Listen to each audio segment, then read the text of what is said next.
I use medium weight, non-woven, one-side fusible interfacing in my hat making, and I have for years. But now I'm trying a brand new brand for me, and I'm really, really pleased.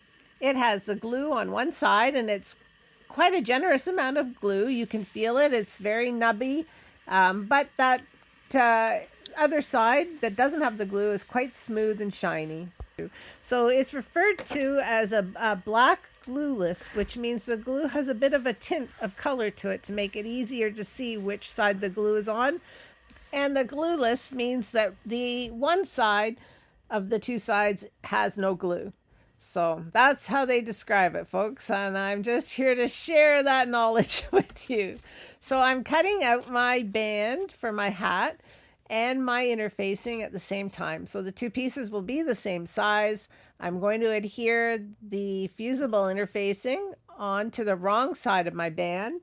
And I cut out two bands, so one won't have any interfacing at all. I just want to show you the difference that the interfacing is going to make. So here's my piece without the interfacing. And now I'm going to apply my hot iron. It's set at the medium heat or the wool setting. Silk or wool setting is what the company recommends. And I'm going back and forth for 10 to 15 seconds, going to make sure that I've covered the whole area and that I have good adhesion. And you can see the difference that that fuse makes. This band now has some body of its own, and it doesn't just hang, it drapes nicely when I just, hold it up in the air like that at the halfway point. Whereas the piece that doesn't have the interfacing is just, well, it's a light weight cotton, like a bandana weight cotton or a dinner napkin cotton. And you can see that adhesion right to the edges.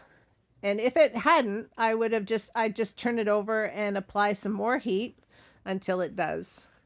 And the reason that I use a medium weight fuse on one side interfacing for my hats is because it opens up a whole new world of fabrics for me. I can use these quilting weight fabrics that are very lightweight. So you saw it was 11 grams without the fuse, and it became 15 to 16 grams with the fuse. Now, for those of you that know about my other YouTube channel, my big channel is called Madcap Hats, which is the name of my brand and my business. And it has, well, I think we're coming close to 11,000 subscribers now. So I show you how to make hats there. I'll just take a minute to plug myself. And this actually, the hat I'm making is called the Sun Blocker. So there's two videos on the big channel about how to make the Sun Blocker.